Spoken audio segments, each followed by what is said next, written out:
আমাদের একটা খুবই কষ্টকর সময় আজকের দিনটা আমাদের জন্য। অনেক শিক্ষার্থী এবং অভিভাবক শিক্ষক আজকে আহত হয়েছেন। আমরা অনেকের মৃত্যুর খবর পাচ্ছি।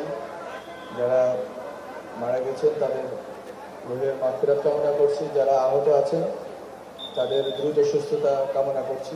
আমরা চেষ্টা করছি যাতে সবাই সুস্থ হয়ে উঠুন এবং আমরা সবাইকে যাতে আমরা ফিরে পাই আমাদের মাঝে। আজকে মূলত যাত্রাবাড়িতে মাদ্রাসা রেজিস্ট্যান্স ডে। মাদ্রাসা শিক্ষার্থীদের অবদান গত 53 বছরে বাংলাদেশে যেই ব্যবস্থা চালু ছিল সেই ব্যবস্থায় সবসময় মাদ্রাসা শিক্ষার্থীদের আলাদা করে ট্রিট করার একটা প্রবণতা ছিল এবং সেখানে প্রথিত যে ইসলাম ফোবিয়া এবং মাদ্রাসা শিক্ষার্থীদের প্রতি যে বিদ্বেষ, আলেমদের প্রতি যে বিদ্বেষ, এই বিদ্বেষগুলো রাষ্ট্রীয় নীতির অংশ হিসাবে পরিণত হয়েছিল, বিশেষ করে গত 15 বছরে। এবং মাদ্রাসা শিক্ষার্থী আলেম সমাজের মৃত্যুকে দেখা হতো এক্সপেন্ডেবল হিসাবে, যে ঠিক আছে মরে গেছে তো কি হয়েছে। এবং আপনারা দেখেছেন শাপলা চত্বরে যখন নির্বিচার গুলি করে এক রাতে, আমরা যেটা সংখ্যা জানি 60-70 সংখ্যা জানি, আমরা মনে করি এর চেয়ে বেশি মানুষ শহীদ হয়েছেন, আরো অনেকে আহত হয়েছেন। নির্বিচার গুলি করা হলো এবং ওই রাত্রেই সবাইকে বের করে দেওয়া হলো ঢাকা শহর থেকে। এবং এই জাস্টিফিকেশন দেওয়া হলো যে ঢাকা শহরকে আমরা মৌলবাদ মুক্ত করেছি, আমরা সাম্প্রদায়িকতা মুক্ত করেছি, আমরা মৌলবাদী সাম্প্রদায়িকদেরকে যে কোনো মূল্য হটিয়ে দিয়েছি। এই যে প্রবণতা রাষ্ট্রের ছিল, রাষ্ট্রের নীতি ছিল, সেটা থেকে সেই যে অভিঘাত মাদ্রাসা ছাত্রদের আলেম ওলামা মধ্যে ছিল। এবং সেই যে প্রেরণা শাপলা চত্বরে ছিল, যে প্রেরণা আগের অনেকগুলো আন্দোলনে ছিল, বিশেষ করে মোদী বিরোধী আন্দোলনে ছিল। এর আগেও সেই শেখ হাসিনার আগের 1996 আমলে ব্রাহ্মণবাড়িয়াতে মারা গেছেন অনেকজন। শেখুল হাদিস আজিজুল হক থেকে শুরু করে অনেক আলেম ওলামাকে গ্রেপ্তার করা হয়েছে। তো এরকম করে গত 50 বছরের রাষ্ট্রের পলিসি ছিল সবসময় মাদ্রাসা ছাত্র আলেম ওলামাদেরকে আলাদা করা। এই ক্ষোভ অভিঘাত মনে হয়েছে যে যাত্রাবাড়িতে নেমে এসেছিল এবং যাত্রাবাড়িতে যারা লড়াই করছিলেন তাদের দেখে মনে হচ্ছিল, তাদের যেই কথাগুলো আমরা শুনি, যারা শহীদ হয়েছেন তাদের সংখ্যা যখন দেখি যে 100-র উপরে মাদ্রাসা ছাত্র শহীদ হয়েছেন, তখন আমরা বুঝতে পারি যে এই ফ্যাসিবাদী ব্যবস্থার বিরুদ্ধে কত ঘৃণা, কত ক্ষোভ জমেছিল এবং এই ব্যবস্থাকে মূলোৎপাটনের জন্য কত আকাঙ্ক্ষা তাদের মনে ছিল, যে তারা তাদের জীবন কোরবানি করে দিয়েছে। আমরা তাদের আজকে সশ্রদ্ধ সালাম জানাই এবং তাদের আত্মার মাগফিরাত কামনা করি। আল্লাহ যেন তাদেরকে শাহাদাতের উচ্চ মাকাম দান করেন। আমার আজকে বেশি কিছু বলার নাই। আমাদের মূলত মাদ্রাসার শিক্ষার্থী, আমি নিজেও মাদ্রাসায় পড়াশোনা করেছি আলিম পর্যন্ত। একটা মাদ্রাসার শিক্ষার্থীদের একটা আখলাকের একটা বিষয় আছে, চারিত্রিক বিষয় আছে, যেটার উপর নির্ভর করে জাতি গঠন, ন্যাশন বিল্ডিং। আমি মনে করি ওই জায়গায় আমাদেরকে অনেক গুরুত্ব দেওয়া দরকার এবং ওই নৈতিকতা, ওই আখলাক হয়তো আমাদেরকে সবসময় জুলুমের বিরুদ্ধে দাঁড়াতে অনুপ্রেরণা দেয়। এবং এই আখলাকটাকে সব ধরনের জুলুমের বিরুদ্ধে আসলে আমাদেরকে পাথেয় হিসাবে নেওয়া উচিত। এবং মজলুম আমরা হয়েছি, এই দেশের জনগোষ্ঠী হয়েছে, সকল ধরনের ধর্মের বর্ণের মানুষ মজলুম হয়েছে। ফলে যেই জিনিসটা দরকার সেটা হচ্ছে আপনারাও মজলুম, যে বিভিন্ন বর্ণের ধর্মের মানুষ মজলুম, সবার মধ্যে একটা ঐক্য দরকার। সে ঐক্য হওয়া উচিত জুলুমের বিরুদ্ধে, ফ্যাসিবাদের বিরুদ্ধে।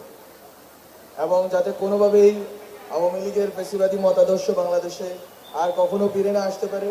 কোনোভাবেই শুধু মাদ্রাসা শিক্ষার্থী আলেম সমাজ নয়, বাংলাদেশের কোনো নাগরিকের জীবনকে যেন এক্সপেন্ডেবল মনে না করতে পারে যে মারলাম তো কি হয়েছে। এবং যেন কোনো প্রধানমন্ত্রী সংসদে দাঁড়িয়ে না বলতে পারে রং মেঘে শুয়েছিল, ওরা শহীদ হয়নি। তো এই ঔদ্ধত্য যেন আর কেউ না দেখাতে পারে কোনো মজলুমের বিরুদ্ধে।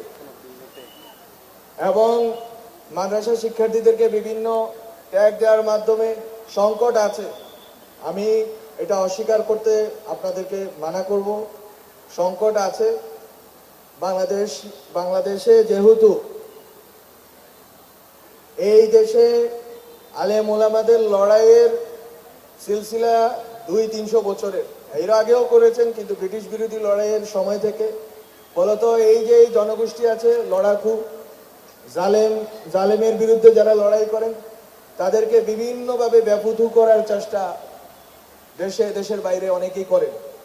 এই লড়াইটা গত 50 বছর ধরে হচ্ছে, বিভিন্ন ট্যাগের লড়াই হচ্ছে, কিন্তু এটা শিকার আপনারা হবেন, আপনারা হচ্ছে।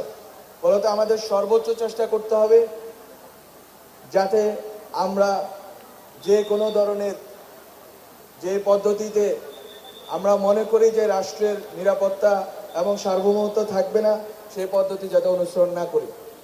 আমরা যাতে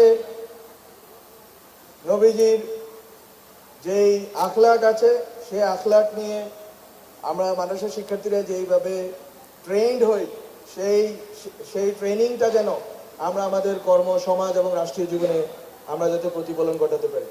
এবং কাউকে যেন মজলুম আমরা না বানাই। আমরা মজলুম ছিলাম, আমরা জালেম যেন না হয়ে যাই। এবং আমরা যেন এমন কোনো হঠকারী কিছু না করি যার কারণে আমাদের এই মাদ্রাসা শিক্ষার্থী আলেম সমাজের উপরে as a group, as a community অভিযোগ আসবে এবং আপনাদের উপরে রাষ্ট্রীয় নিপীড়নের সুযোগ খোঁজা হবে। এই বিষয়ে আপনাদেরকে অবশ্যই সাবধান থাকতে হবে। বরং বাংলাদেশের আলেম সমাজ ব্রিটিশ বিরোধী লড়াই, পাকিস্তান আন্দোলন হোক, 71-এর মুক্তিযুদ্ধে একটা বড় অংশের ভূমিকা ছিল পক্ষে। আমরা এখন বারবার যখন জানতে পারছি যে কোনো ধরনের জুলুমের বিরুদ্ধে আমরা যেন মানব শিক্ষার্থীদের পাই এবং যে কোনো ধরনের জালিমদের সংস্রব থেকে যাতে মাদ্রাসা শিক্ষার্থী আলেম সমাজ দূরে থাকে। তো আমার আপনাদের প্রতি অনেক শুভেচ্ছা, শুভকামনা। এবং আমি মনে করি যদি মাদ্রাসা শিক্ষার্থী আলেম সমাজ এবং যারা বাংলাদেশের ধর্মপ্রাণ মানুষ আছেন তারা যদি চেষ্টা করেন, তারা যদি ঐক্যবদ্ধ থাকেন, তাহলে বাংলাদেশ অনেক দূর এগিয়ে যাবে। বাংলাদেশের গণতান্ত্রিক একটি রাষ্ট্রে রূপান্তরিত হবে, সবার অধিকার অর্জিত হবে। এবং যাত্রাবাড়ি এখানে না, শুধু পুরা বাংলাদেশে যেখানেই মাদ্রাসা শিক্ষার্থীরা শহীদ হয়েছেন তাদের রূহ শান্তি পাবে যে আমরা একটা বাংলাদেশ বানাতে পেরেছি যেখানে জুলুম হচ্ছে না, যেখানে জালিম দর্প করে সংসদে দাঁড়িয়ে অহংকার করতে পারছে না, যেখানে ভারত থেকে শুরু করে বিভিন্ন রাষ্ট্র আমাদের উপর আধিপত্যবাদ চাপিয়ে দিচ্ছে না, যেখানে আমরা নিজেদের মতো স্বাধীনভাবে চলতে পারছি, স্বাধীনভাবে আমার মতামত প্রকাশ করতে পারছি এবং আমরা যে কোনো ধরনের জুলুমের বিরুদ্ধে দাঁড়িয়ে আমরা বিজয় ছিনিয়ে আনার প্রস্তুতি রাখতে পারছি। তো সবাইকে ধন্যবাদ। কিন্তু একটি বিষয় সেটা হচ্ছে আমরা আজকের ঘটনায় খুবই হৃদয় বিদীর্ণকর ঘটনা। আমরা সবার কাছে, আপনাদের কাছে করজোড়ে বলবো, আপনারা আপনাদের নামাজের পরে আপনারা তাদের জন্য দোয়া করবেন। তাদের যারা অসুস্থ আহত আছেন তারা যেন সুস্থ হয়ে উঠেন সে দোয়া করবেন। এবং আমি আমার বক্তব্য শেষ করি। এখানে বিভিন্ন মাসলাকের, বিভিন্ন তরিকার, বিভিন্ন মাদ্রাসার আমি দেখেছি। এখানে দারুন নাজাতের ছেলেরা এসেছে, মিল্লাতের ছেলেরা এসেছে, কওমি মাদ্রাসার ছেলেরা এসেছে এবং বিভিন্ন ধরনের মাদ্রাসা তো আমাদের সিলসিলা আছে, সব ধরনের মাদ্রাসার ছাত্ররা এসেছে। এইটাও আমার দেখার একটা, আমি মনে করি সৌভাগ্যকর যে বিভিন্ন মাসলাক তরিকার মাদ্রাসা শিক্ষার্থীরা একসাথে আছে, ঐক্যবদ্ধ আছে, দেশের জন্য আছে, জালিমের বিরুদ্ধে আছে। সবাইকে ধন্যবাদ। সালামু আলাইকুম।